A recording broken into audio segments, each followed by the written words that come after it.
Method है alcohol की वो डिस्कस कर लिए थे।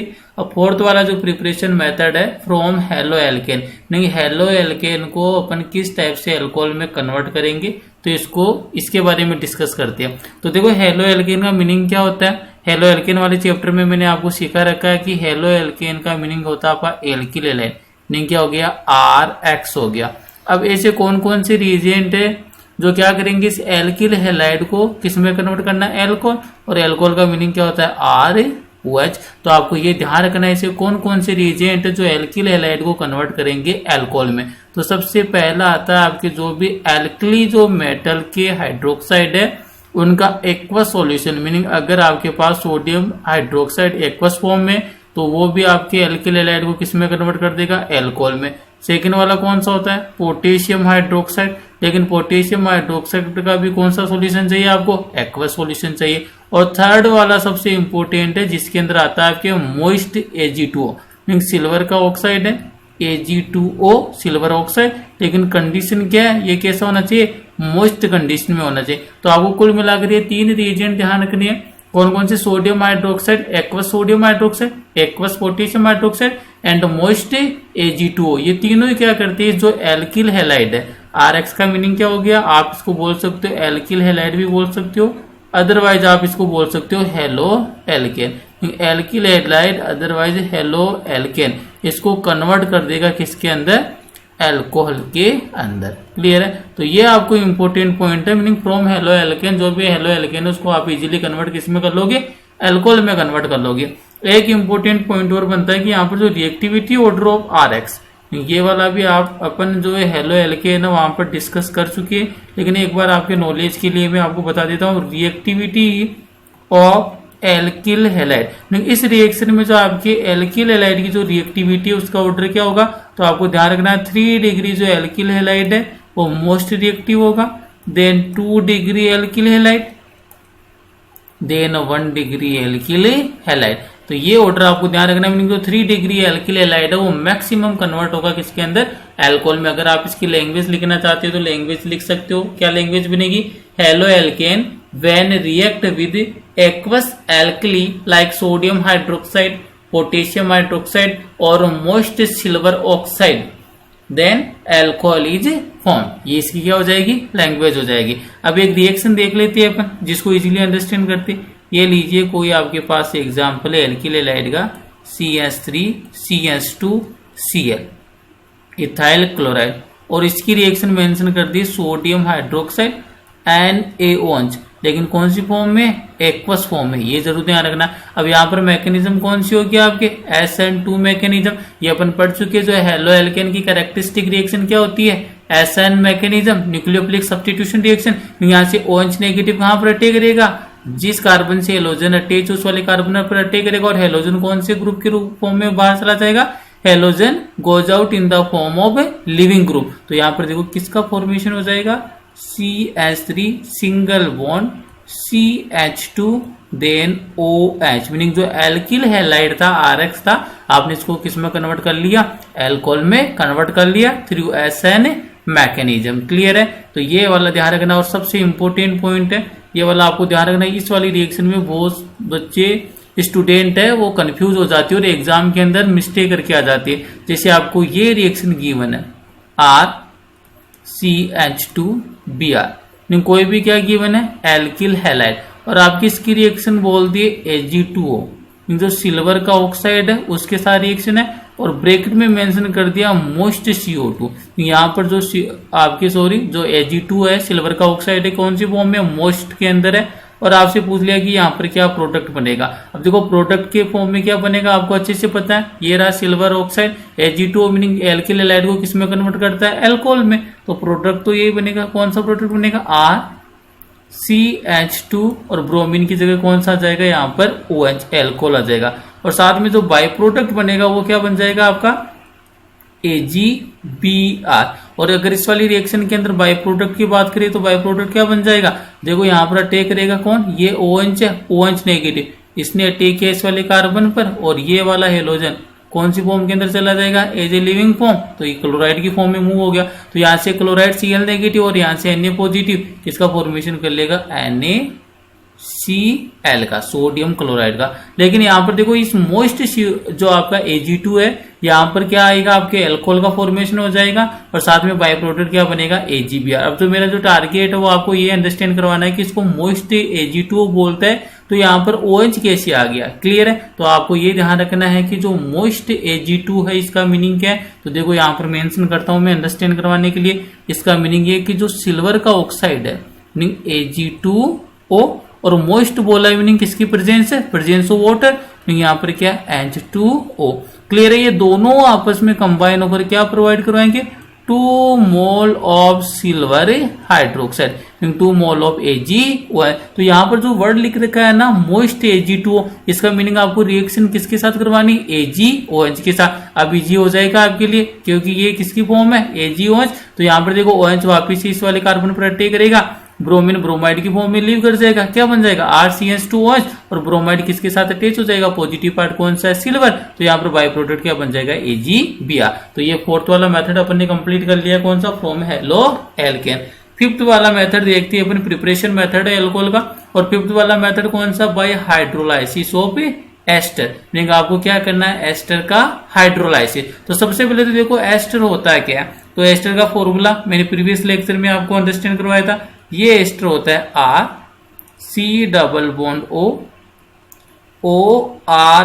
इस R को मैं एल्काइल ग्रुप को डिफरेंशिएट करने के लिए इसको डे से रिप्रेजेंट कर देता हूं। तो ये तो क्या हो गया आपका एस्टर हो गया।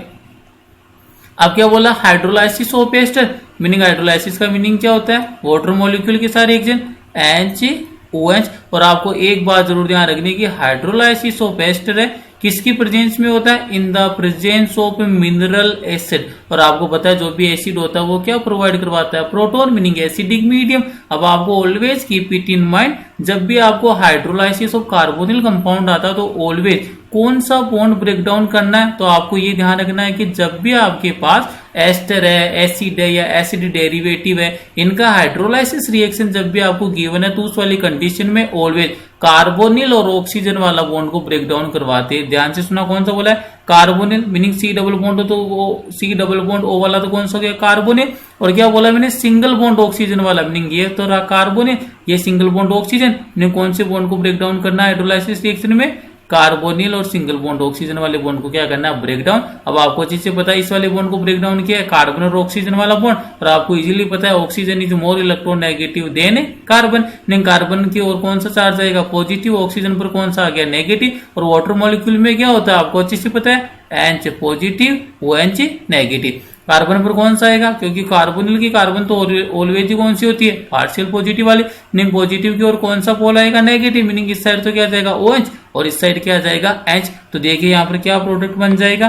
तो जब भी आपने हाइड्रोलाइसिस ऑफ एस्टर प्रोसीड करवाया उस वाली कंडीशन में जो एस्टर था देखो किस में कन्वर्ट हो गया, RC⋯O। ये तो अभी तक एजिट है, RC⋯O। और देखो इस वाले बॉन्ड को ब्रेक डाउन किया, कार्बन पर पॉजिटिव कौन सा पोल जाएगा, वाटर मॉलिक्यूल का, OH वाला, नेगेटिव वाला।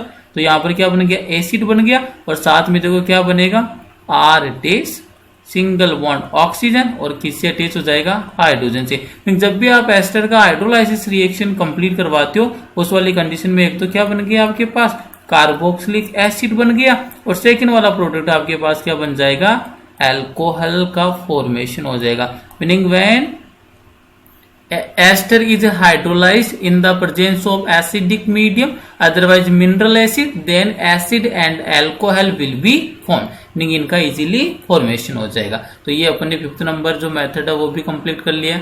नेक्स्ट वाला देखो, फ्रॉम एलिफेटिक प्राइमरी एमीन। तो आपको यहाँ पर ध्यान रखना है कि एलिफेटिक जो प्राइमरी एमीन है उसका कन्वर्ट किस में करना है, एल्कोहल के अंदर। तो आपको देखो रिएक्शन किस टाइप से होगी, कैसे रिएक्शन कंप्लीट करनी है, तो उसको अंडरस्टैंड करते हैं। तो देखो यहाँ पर मैं सिंपल से वर्ड में लिखता हूं, प्राइमरी एमीन।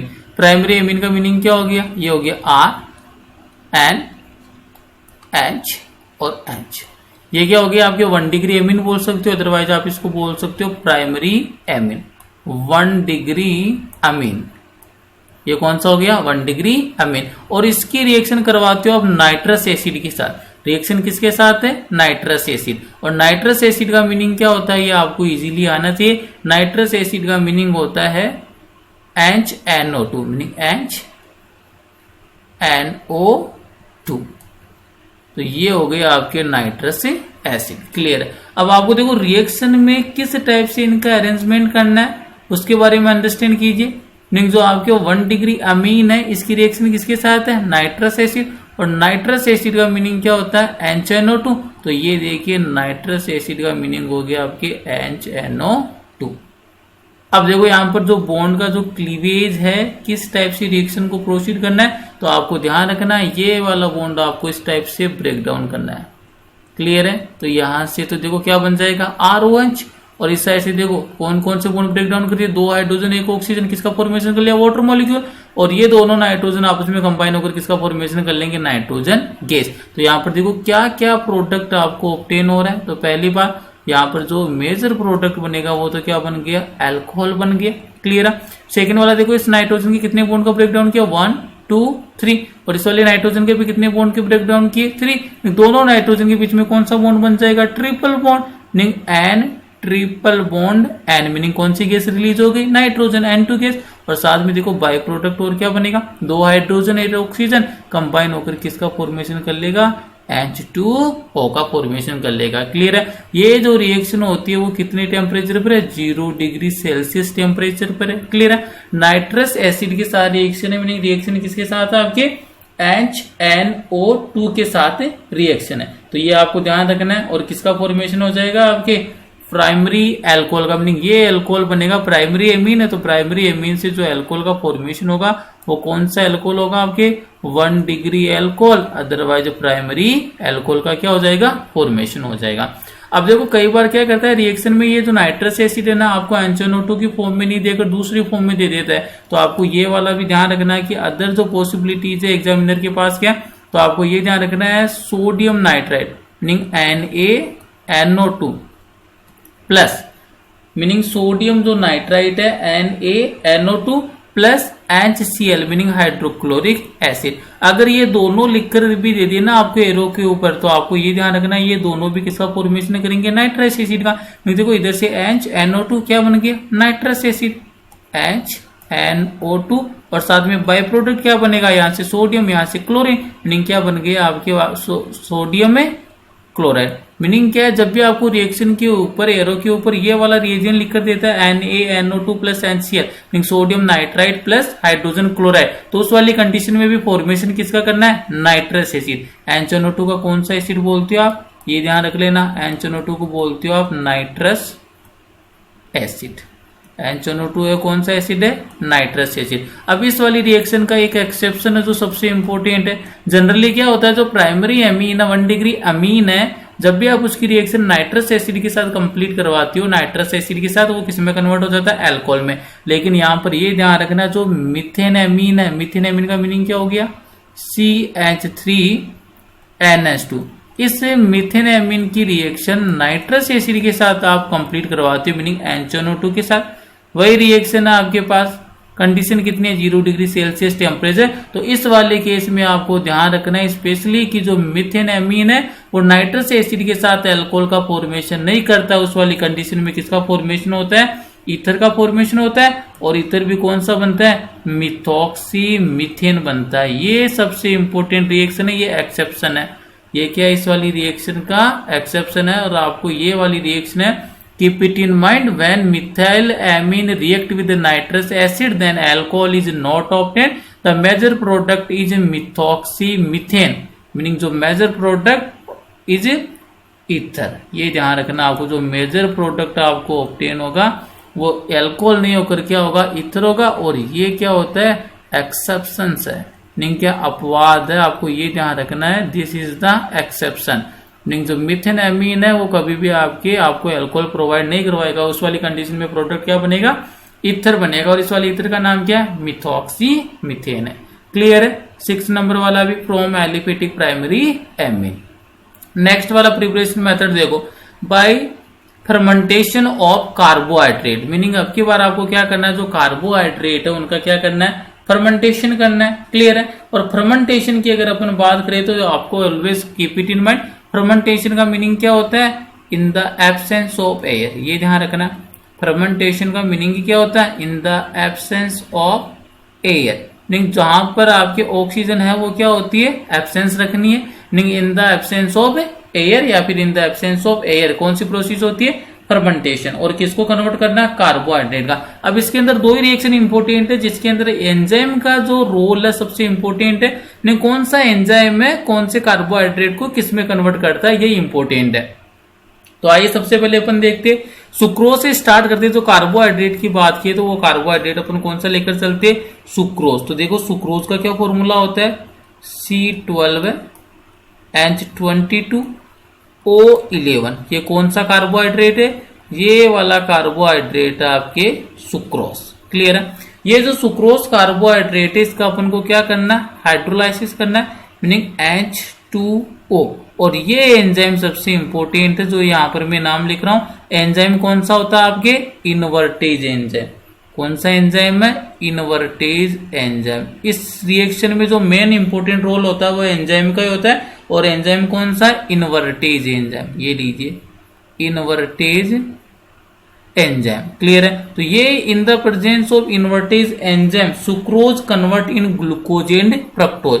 तो यहां पर आपको पता है कि ग्लूकोज और फ्रक्टोज है दोनों का ही फॉर्मूला क्या होता है, C6H12O6 प्लस C6H12O6। पहले वाला जो यूनिट है सुक्रोज की जो मोनोमर है वो तो क्या हो गया आपका ग्लूकोज, और सेकंड वाला क्या हो जाएगा, फ्रक्टोज। दोनों का मोलिकुलर फॉर्मूला तो क्या होता है, सेम ही होता है, लेकिन ग्लूकोज के अंदर तो आपका एल्डिहाइड फंक्शनल ग्रुप प्रेजेंट होता है और फ्रक्टोज में आपके carbonyl functional group meaning ketonic functional group क्या होता है, प्रेजेंट होता है। तो इन the presence of invertase enzyme sucrose convert in its monomer that is glucose and fructose. Further glucose and fructose in the presence of जाइमेज enzyme, ये important है। अब next वाली स्टेप में क्या करना है, ये जो ग्लूकोज और फ्रक्टोज है कौन सा एंजाइम आएगा अब की बार, जाइमेज एंजाइम। ये ध्यान रखना है, इन the presence of जाइमेज enzyme and temperature keep it in mind 303 kelvin temperature. Glucose and fructose है ये किस में कन्वर्ट हो जाएंगे आपके, ये आपको ध्यान रखना, glucose and fructose converted in alcohol meaning ethanol में कन्वर्ट हो जाएंगे with the evolution of carbon dioxide gas. तो यहां पर क्या बन जाएगा, देखो 2 molecule of ethanol C2H5OH plus, और देखो साथ में कितने मॉलिक्यूल आपके CO2 गैस के रिलीज होंगे, 2 molecule of CO2 gas. Meaning क्या आपके यहां पर अंडरस्टैंड हो रहा है कि in the fermentation of carbohydrate first of sucrose convert in its monomer that is glucose and fructose in the presence of invertase enzyme, and second glucose and fructose also converted in ethanol with the evolution of carbon dioxide gas in the presence of zymase enzyme and 303 Kelvin temperature, 303 kelvin temperature. तो ये हो गए आपके reaction number 7 जिसमें आपने carbohydrate meaning जो sucrose क्या होता है कार्बोहाइड्रेट, इसको किस में कन्वर्ट कर लिया, एल्कोहल। और यहाँ पर कौन से एल्कोहल का फॉर्मेशन हुआ है तो आपको इजीली पता है C2H5OH को आप क्या बोलते हो, इथेनॉल बोलते हो। कौन सा एल्कोहल है ये वाला, इथेनॉल बोल सकते हो, अदरवाइज इथाइल एल्कोहल हो गया। तो ये प्रिपरेशन मेथड था आपके 7 वाला। अब नेक्स्ट वाला देखो, नेक्स्ट के अंदर है देखो ये कंप्लीट हो चुका है आपके जो भी आपके प्रिपरेशन मेथड थे आपके अल्कोहल के वो अपन ने कंप्लीट कर लिए। आज के लेक्चर में जो भी अपन ने प्रिपरेशन मेथड है वो डिस्कस किए वो एक्चुअली में एनसीईआरटी मीनिंग सीबीएसई का पार्ट नहीं है, ये स्पेशल आपके आते हैं किसके अंदर, ये आपके है केवल आरबीसी बोर्ड में। मीनिंग जो आरबीसी है वही वाली बुक है, आरबीसी की बुक में मेंशन कर रखे ये वाले मेथड, अदरवाइज सीबीएसई की बुक में ये वाले मेथड आज के लेक्चर के वो डिनोट नहीं कर रखे, मीनिंग उसके अंदर ये सिलेबस का पार्ट नहीं है। अब देखो नेक्स्ट वाली जो अपनी हेडिंग है, हेडिंग कौन सी है, physical properties of the alcohol. Meaning alcohol है उसकी फिजिकल प्रॉपर्टी से क्या करना अपन को डील करना है। तो आइए सबसे पहले अपन देखो, सबसे पहला पॉइंट क्या है फिजिकल प्रॉपर्टीज के अंदर, फिजिकल स्टेट। मीनिंग कौन सा अल्कोहल है वो गैसियस स्टेट में एग्जिस्टेंस रखता है, कौन सा अल्कोहल है सॉलिड स्टेट में और कौन सा अल्कोहल है गैसियस फॉर्म में। मीनिंग आपको उनकी फिजिकल स्टेट के बारे में डील करना है। तो आइए सबसे पहले देखते हैं अपन इसको 1 बाय 1। तो आपको देखो इसके अंदर जब भी आपका आरबीसी और सीबीएसई बोर्ड है फिजिकल प्रॉपर्टीज में जो जनरली आपके एग्जाम में क्वेश्चन पुटअप करता है एग्जामिनर, वो जनरली रिलेट करता है बॉइलिंग पॉइंट एंड सोल्युबिलिटी से। फिजिकल स्टेट से कभी भी क्वेश्चन नहीं आया और ना ही कभी आएगा। बस ये जनरल नॉलेज के लिए अपन को पता होना चाहिए कि कौन सा आपका मेंबर है वो कौन सी स्टेट के अंदर एग्जिस्टेंस रखता है। तो आपको डायरेक्ट यहाँ पर ध्यान रखना है, ज्यादा जरूरी नहीं लिखनी है। यहाँ पर क्या ध्यान रखना है कि C1 to C11 meaning carbon number 1 से लेकर कार्बन नंबर 11 वाले जितने भी एल्कोहल है उन एल्कोहल का जो फिजिकल स्टेट है वो क्या होती है, लिक्विड स्टेट के अंदर एग्जिस्टेंस रखती है। बस इतना से ध्यान रखना है, C1 से लेकर C11 तक के जो एल्कोहल है कौन सी स्टेट है उनकी फिजिकल, लिक्विड है। और साथ में ध्यान रखना लिक्विड है, लेकिन कैसे लिक्विड है, ये कलरलेस लिक्विड है। मीनिंग क्या होते हैं, कलरलेस लिक्विड होते हैं C1 से लेकर C11 जो मेंबर तक एल्कोहल। नेक्स्ट वाला अगर मैं हायर एल्कोहल की बात करूं मीनिंग C12 वाले की बात करूं तो डायरेक्ट ध्यान रखना जो आपके हायर एल्कोहल है मीनिंग जिनमें कार्बन का नंबर ग्रेटर देन C11 होगा meaning C12 and higher of C12 है, तो वो वाले उनकी फिजिकल स्टेट क्या होती है, सॉलिड होती है। बस ये पॉइंट क्लियर हो गया। यहाँ से कभी भी क्वेश्चन नहीं आया है, ना ही आरबीसी में ना ही सीबीएसई एग्जाम में। बस ये जनरल नॉलेज के लिए पता होना चाहिए कि कौन सा कार्बन के जो आपके एल्कोहल है उनकी फिजिकल स्टेट क्या है। तो पहला पॉइंट तो ये क्लियर हो गया। क्लियर। सेकेंड वाला इंपॉर्टेंट है बॉइलिंग पॉइंट, और बॉइलिंग पॉइंट और सोल्युबिलिटी से मैक्सिमम चांस होती है आपके आरबीसी और सीबीएसई एग्जाम में क्वेश्चन पुटअप होने के। और बॉइलिंग पॉइंट और सोल्युबिलिटी दोनों पॉइंट से एक एक क्वेश्चन मीनिंग हर बार 2 क्वेश्चन जरूर पुटअप होते हैं आरबीसी एंड सीबीएसई बोर्ड में। तो आइए अपन अब डिस्कस करते हैं किसके बारे में, बॉइलिंग पॉइंट। तो देखो बॉइलिंग पॉइंट के बारे में मैं आपको डायरेक्ट बता देता हूँ। बॉइलिंग पॉइंट के लिए जो आपकी ट्रिक हेल्प करेगी, कौन सी ट्रिक है जो आपके बॉइलिंग पॉइंट के जो क्वेश्चन है वो डायरेक्टली सोल्व करवा देगी। तो देखो हमेशा ये ध्यान रखना है, क्वेश्चन के पर्पज से बता रहा हूँ, एग्जाम के अंदर जब भी आता है तो आपको ये ध्यान रखना है कि जो आपका बॉइलिंग पॉइंट है, बॉइलिंग पॉइंट को मैं शॉर्ट में लिखकर चल रहा हूँ किससे, बीपी से। तो बॉइलिंग पॉइंट है वो डायरेक्टली प्रोपोर्शनल होता है किसके, मॉलिक्यूलर वेट के। ये ध्यान रखना है। As well as molecular weight increases then boiling point also increases. तो ध्यान रखना मॉलिक्यूलर वेट इसके डायरेक्टली प्रोपोर्शनल है। और साथ में ध्यान रखना अगर मॉलिक्यूलर वेट वाला वहां पर कॉन्सेप्ट अप्लाई नहीं हो पा रहा है मीनिंग मॉलिक्यूलर वेट आपके इक्वल आ रहा है तो उस वाली कंडीशन में फिर अपन को चेन से डील करना पड़ेगा। तो ये ध्यान रखना है कि जो बॉइलिंग पॉइंट है वो इनवर्सली प्रोपोर्शनल होता है किसके, नंबर ऑफ साइड चेन। ये इंपॉर्टेंट है, नंबर ऑफ साइड चेन। तो 2 पॉइंट अभी तक मैंने आपके साथ डिस्कस किया है। पहला तो boiling point is directly proportional to molecular weight, when molecular weight is same then boiling point is inversely proportional to number of side chain. Clear है। थर्ड जो पॉइंट आता है कि बॉइलिंग पॉइंट से अगर अपन को डील करना है तो ये boiling point is directly proportional to number of hydroxyl group. जितने ज्यादा नंबर में हाइड्रोक्सिल ग्रुप होंगे उसका बॉइलिंग पॉइंट उतना ही ग्रेटर देन होगा। तो ये वाला इंपॉर्टेंट है, ब्रह्मास्त्र है, ट्रिक है। जब भी आपके सामने बॉइलिंग पॉइंट से क्वेश्चन पुटअप होते तो वहां पर आपको यही फॉर्मूला अप्लाई करना है। मीनिंग बॉइलिंग पॉइंट सबसे पहले आपको चेक करना है मॉलिक्यूलर वेट, अगर मॉलिक्यूलर वेट सेम है तो फिर चेक करेंगे नंबर ऑफ साइड चेन, और नंबर ऑफ साइड चेन वाला भी फॉर्मूला अगर आप अप्लाई नहीं कर पा रहे तो उस वाली कंडीशन में किससे डील करेंगे अपन, नंबर ऑफ हाइड्रोक्सिल ग्रुप। अभी ये भी जो भी ने ट्रिक लिखी है इसके क्वेश्चन है आगे, जब भी अपन क्वेश्चन करेंगे तब ये कॉन्सेप्ट आपके और इजीली क्लियर हो जाएंगे। अब देखो आप डील करते हैं बॉइलिंग पॉइंट से।